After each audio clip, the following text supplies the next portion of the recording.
Here on my channel, Nate is Lame, I want to make everyone comfortable. Sit down, have a nice cup of tea, get warm by the fire, wrap up in a blanket, chill out. Are you relaxed? Are you at home? Nice. On that note, let's talk about religion.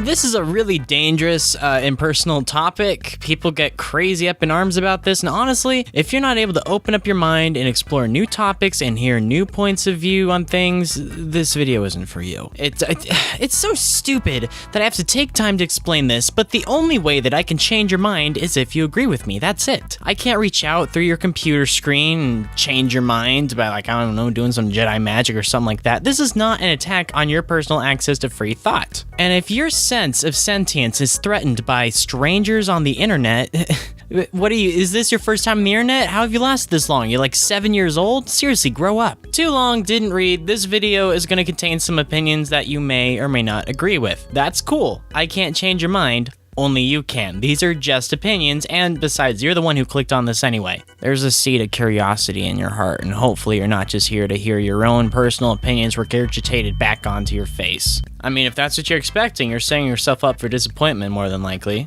Did we do it? Did we idiot-proof this video? I'm running out of duct tape to pad this thing out with extra feelings protective wrap over here. Nate is Lame. Do you believe in God?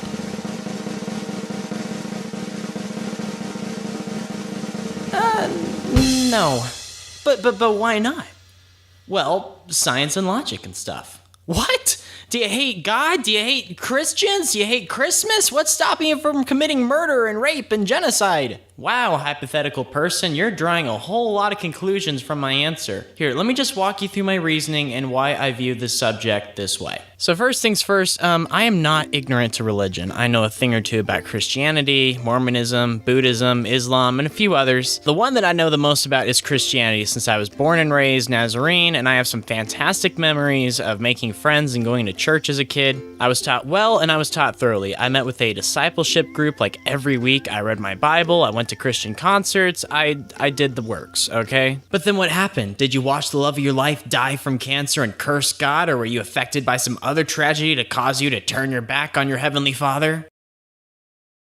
No, that's not really what happened. When I was about 14 or 15, I spent some time on YouTube exploring contrary thoughts to my own. That's a practice I think more people should do more often. Check my Twitter. As much as I hate Donald Trump, I still follow the dude so I can stay updated. I was watching channels like Mr. Repzion, The Amazing Atheist, Jacqueline Glenn, and Dark Matter 2525. I had this idea that if religion was the legit deal, it'd be able to hold up to criticism. Well, suffice to say, in my eyes, it didn't really hold up. Suddenly, I came to realize that something that had been such a huge part of my life was completely false and untrue, and that kind of made me scared and unsure about myself, and as a result, I became a hardcore edgelord. All religious people are blind fools. Christians are ruining society and they should be exiled. Anyone who believes in a deity is inferior to my grand 15-year-old atheist brain. Agnostics are just cowards who can't take the plunge into nihilism. Fight Club and Tyler Durden, hail Satan because nothing else matters. I was the absolute worst kind of atheist, and I was super obnoxious back in the day. I felt like I was climbing out of something that nobody else in my family was able to leave, and it made me feel smarter. It made me feel like I knew something that they didn't, which led to like this crazy superiority complex. As a result,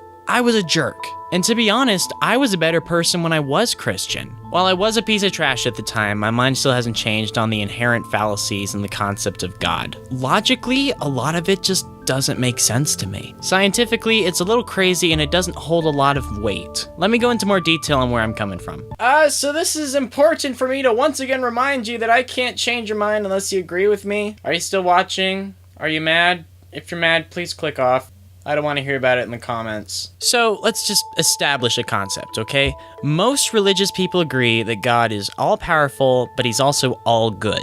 Are we good? Can we all agree on that? Sweet. So if God is all-powerful, that means that he's low-key responsible for everything, including evil, including death, including cancer and rape and the Holocaust and the Red Hot Chili Peppers. Nothing gets past an omnipotent being without them putting it there. And if something happens that they didn't control 100%, they're not omnipotent. Okay, let me use the example of Super Mario Maker. You can do pretty much anything in that game, but you can't give Mario a gun, and you can't have him shoot Goombas in the head and scoop out their eyeballs and their mushy skulls. That's because the programmers didn't allow that possibility to be included. Just as humans have free will, its only limits are what God could allow us to do. Same with Mario, where you can do pretty much whatever you want to a certain extent as much as the programmers allow. So now we're kind of stuck with the gesture that God is literally responsible for everything evil and bad with the universe and the world since he is omnipotent. Thus, he's not completely good or wholesome. That's kind of a conundrum, and it goes against a lot of what these religions are saying. That's not making a lot of sense, and it provides a shaky foundation for the rest of their teachings and implications about creation and the meaning of life. If they can't even get their protagonist down, how is anyone supposed to take the rest of the plot seriously? Okay, but Nate, God works in mysterious ways. Bad must exist for there to be good. God is not responsible for our actions. We have free will and the right to make our own decisions. Yeah, okay, I hear that rebuttal a lot, and it frustrates me when people apply human characteristics to God when it's convenient, but they pull the only God can understand God card when they're about to lose an argument. Gods seem to go out of their way to demonstrate their powers to humans in crazy ways in stories, but they can never be bothered to explain tangibly what their moral stances and reasoning are. It just kind of seems like lazy writing to me than the works of an actual God, you know? Or maybe a corrupt politician of the time, it's all up in air. Plus, the gesture that good and evil must coexist is kind of dumb to me. Do you know who would technically be responsible for that rule? God. Nothing gets past him. If he's all-powerful, he can totally make a concept of good without baby murder and AIDS messing everything up. Plus, why is free will inherently the only way that God can make meaning out of his creations? Since he's God and stuff, can't he just push a button and take away our free will and still manage to squeeze meaning out of everything? If God's omnipotent, why can't he just snap his fingers and make everything good, period? Okay, Nate, you're not making a whole lot of sense right now. You know what? You're right. None of this makes any sense because the concept of omnipotence is so insane and crazy to begin with. When you try to make omnipotence fit into a moral rule set, it significantly makes less and less sense the more you start babbling like a crazy person trying to describe it, just like me. Scientifically, the concept of religion doesn't make a whole lot of sense to me either. In fact, I'd go so far as to say that they're incompatible. Okay, but Nate, science and religion can coexist. Religion can be supported by science. I actually fundamentally 100% disagree with that. All right, let's you and me take a step back to middle school, okay? Let's review the scientific method. You make an observation, develop a hypothesis, develop an experiment, conduct said experiment, gather evidence, analyze evidence, repeat the experiment, publish results for peers to observe and recreate. It's tried, it's true, and it's the basis of all factual knowledge that we have about the world. Scientists do not come to conclusions and pick around evidence to support themselves. They keep an open mind and change assertions with evidence. That is not how religious science works. What I find unfortunate is that a lot of religious scientists and groups start off with a conclusion, and that conclusion is God is real. Then they work their way backwards through the method trying to get together proof. That is not how science is practiced. That's mainly because we've never found evidence strictly pointing to there being a conscious God. Okay, but Nate, how about the things that we can explain? You know, I saw this one video on Facebook that said that there's like a 1 in 1 quadrillion billion chance for life to happen. So who's the one who needs to depend on faith now, huh? Well, I do hear what you're saying, and unfortunately that's kind of a logical fallacy. That's called the God of the Gaps fallacy. We don't know something, therefore God. That's not logical at all. We can put anything in its place. Instead of saying God, we can have a flying spaghetti monster, or a space dolphin, or Steve Jobs' ghost. Not having an answer doesn't imply another answer. Plus, having an answer doesn't make you right in the first place. So Nate, can we twist this around on you and say that science isn't always right and it can make mistakes too? Oh dude, absolutely. Scientists are wrong all the time. But the cool thing is, science adapts with new information. If something doesn't fit into the ground natural puzzle scheme, the entire thing is uprooted and redone. That's flexibility that virtually no religions have, and that's why I trust science a lot more than religion. Man, Nate, it sounds like you really hate religion. Well, actually I don't. I think it's a wonderful thing that should be celebrated and fostered in many people. Wait, what? Well, something happened to me on August 8th, 2016.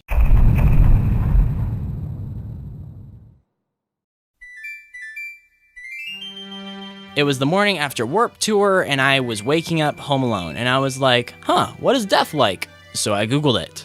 I read article after article describing it from a scientific perspective, and it set me off. I panicked and I freaked out.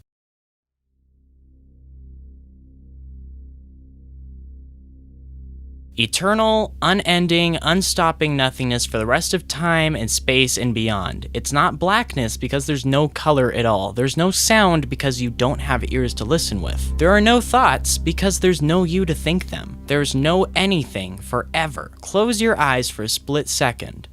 That's how long eternity feels when you're dead. You return to the void that you inhabited years before you were born, that nothingness. To call it nothingness feels weird because that implies that there's a comparative somethingness to contrast it to. There's not. It's non-existence and no return from it. That was scary. And the fact that I could do nothing about it happening to me and the people I cared for freaked me out inconsolably. Basically, I was in the midst of a 6-month-long panic attack. I couldn't focus at concerts or in school, and the dumbest things would set me off. For example, in history class, we would read about all these famous people who had died, and I would just be thinking about how they're in oblivion for all of eternity, and I'd start to panic. Or we'd be driving in a car, and I'd see someone speeding, and I'd think, oh, well, he's in a hurry because time is important to him, and his time is running out, and he wants to get from point A to point B without cutting his lifespan anymore. I'd panic. Little things like that just added up. It sucked. My existential crisis was the worst thing that I've ever been through. I wouldn't even wish that upon my worst enemy. Nothing can match the raw terror I felt nonstop for those months, and it never went away. That was the kind of thing that could possibly drive some people to suicide. The weight of my own mortality and human condition was too much to bear, and I had no God to turn to in my head. So that's when I realized 2 things. Number 1, nihilism is the ultimate release from worries and concern. It became my new religion in which I was free to do anything I pleased, and since I'm not going to exist in the near future, like, who cares anyway? Number 2, what I experienced was unimaginable trauma.